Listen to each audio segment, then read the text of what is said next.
اور علم و شجاعت کے پیکر بن کر سامنے آئے، اور آخری زندگی کی آخری سانس تک آپ کا کردار ایسا ہی رہا۔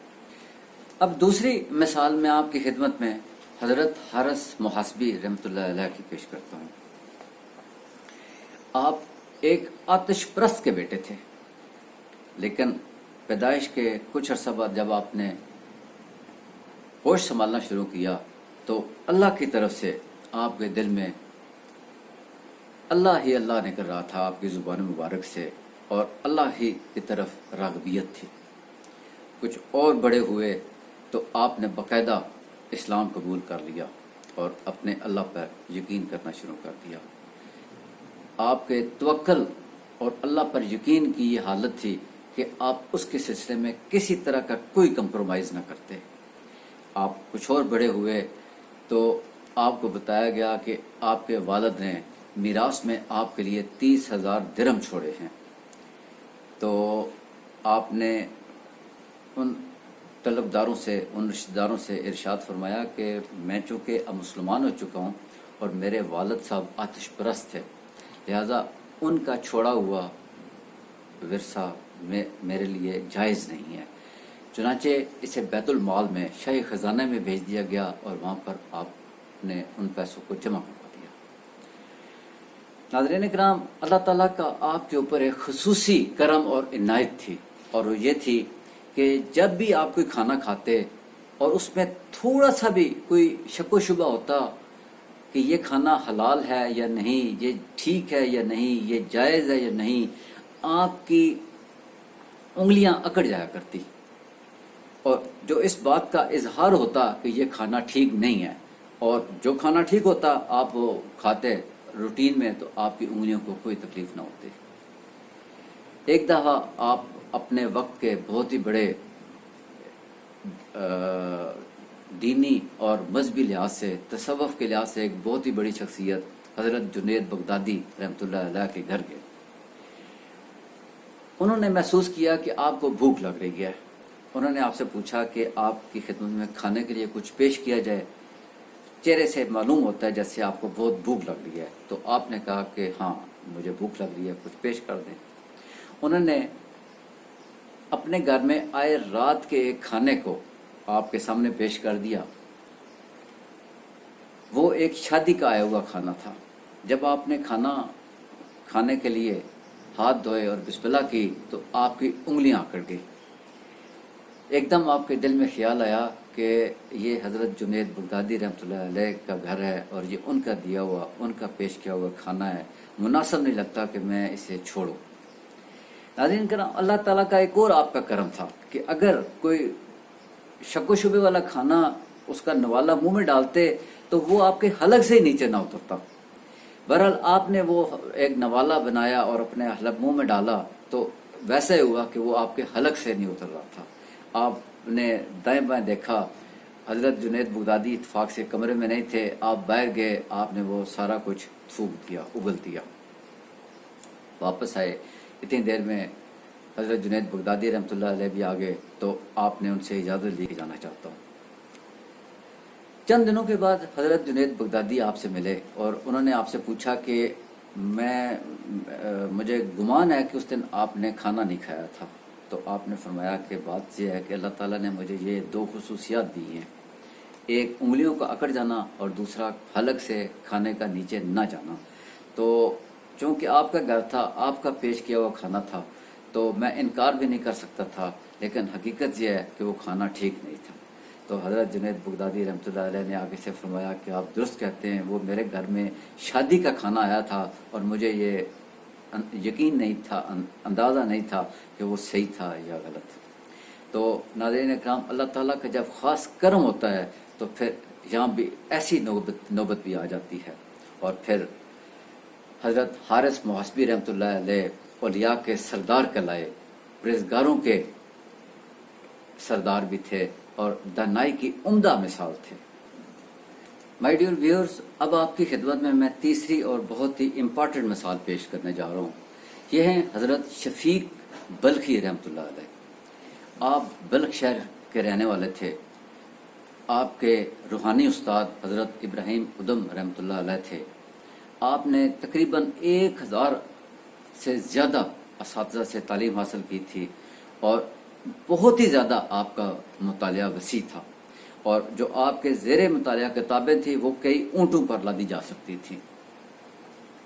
آپ پیشے کے لحاظ سے تجارت فرماتے تھے، اور تجارت کے لیے، کاروبار کے لیے آپ بلخ سے ترکستان جایا کرتے تھے۔ ایک دفعہ آپ ترکستان گئے تو وہاں کاروبار کے لحاظ سے آپ کی ملاقات ایک بت پرست سے ہوئی جو بتوں کی پوجا کرتا تھا، اور اس نے اپنا ایک بڑا خوبصورت بت بنا کے رکھا کرتا تھا جو اس کی زیادہ پوجا کرتا تھا۔ آپ نے اسے بہت سمجھایا کہ یہ بے جان بت ہیں، ناتوان ہیں، ان میں کوئی قدرت نہیں ہے اور ان کی پوجا کرنا چھوڑ دو۔ تو آگے سے اس نے بڑا ایک عجیب و غریب سی بات کی اور آپ سے کہا کہ آپ بلخ کے رہنے والے ہیں؟ آپ نے کہا جی۔ تو کہنے لگا کہ جس خدا کی آپ بات کرتے ہیں وہ خدا آپ کو کاروبار کے لیے ترکستان لاتا ہے، کیا وہ آپ کو بلخ میں روزی نہیں دے سکتا ہے؟ آپ کا کام کاج وہاں بلخ میں نہیں کر سکتا ہے؟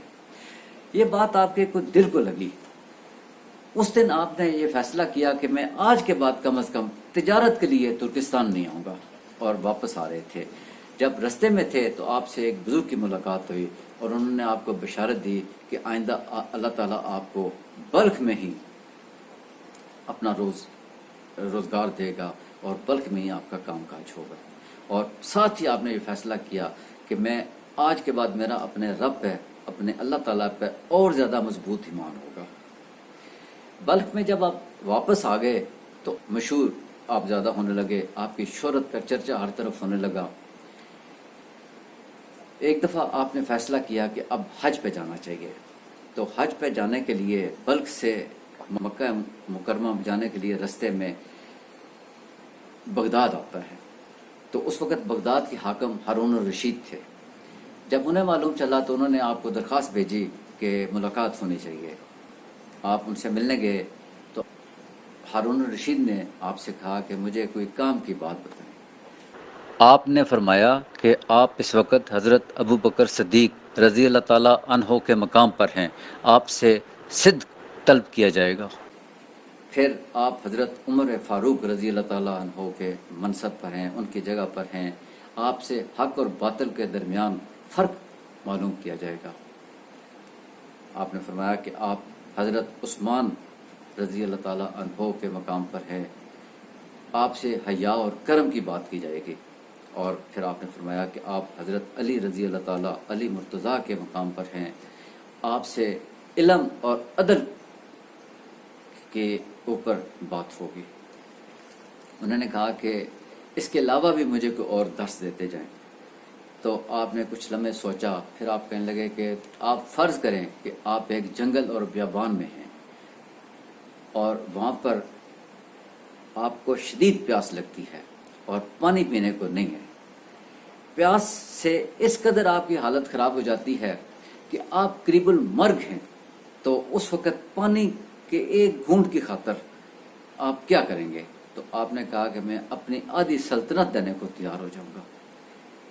پھر آپ نے فرمایا کہ آپ آدھی سلطنت دے دیتے ہیں اور پانی آپ کو دستیاب ہوتا ہے، پانی کا ایک آدھ گھونٹ پیتے ہیں، اور اس کے بعد اس پانی کے پینے کی وجہ سے آپ کے پیٹ میں مسئلہ پیدا ہو جاتا ہے اور آپ کا پیشاب رک جاتا ہے، اور حتیٰ کہ اس قدر آپ کی پوزیشن خراب ہوتی ہے کہ آپ کو ہلاکت کا خوف ہوتا ہے۔ تو پھر آپ کیا کریں گے؟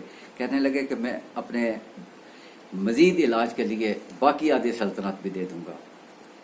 تو آپ نے فرمایا کہ دیکھیں، اس ساری بات سے یہ ثابت ہوتا ہے کہ آپ کا تمام جاہ و جلال، تمام بادشاہت صرف اور صرف پانی کے ایک گھونٹ کے لیے تھی۔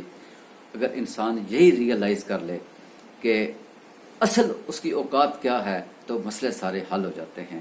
بادشاہ سلامت کچھ دیر سوچنے پہ مجبور ہوا، آپ کو بڑے جھک کے سلام کیا اور آپ سے کہا کہ آپ حج پہ جا رہے ہیں، میرے لیے بھی دعائیں کیجیے گا۔ ناظرین اکرام، ان 3 مثالوں سے ہمیں معلوم چلتا ہے کہ انسان کو بنیادی طور پر کیا کرنا چاہیے۔ کوشش کرنی چاہیے کہ شروع سے ہی، آغاز سے ہی اللہ تعالیٰ سے معافی مانگ لے، سچی توبہ کرے اور باقی ماندہ زندگی اللہ تعالیٰ کی اور اللہ تعالیٰ کے نبی صلی اللہ علیہ وآلہ وسلم کی تعلیمات کے مطابق زندگی گزارنے کی کوشش کریں۔ محسن نقوی نے بڑی خوبصورت بات کی ہے، طور پہ چلتے ہیں ابھی رات ہے باقی، طور پہ چلتے ہیں ابھی رات ہے باقی، شاید ہمیں مل جائے خدا رات گئے تک، شاید ہمیں مل جائے خدا رات گئے تک۔ آپ کا میرے ساتھ رہنے کا بہت شکریہ۔ میری دل کی گہرائیوں سے دعا ہے کہ اللہ تعالیٰ صبر اور شکر کے ساتھ ہمیں اپنے ساتھ تعلق کو مضبوط کرنے کی توفیق عطا فرمائے، اور ہمیں دل کی گہرائیوں سے معافی مانگنے، توبہ کرنے اور اپنی راہ کے اوپر چلنے کی توفیق عطا فرمائے۔ بہت شکریہ۔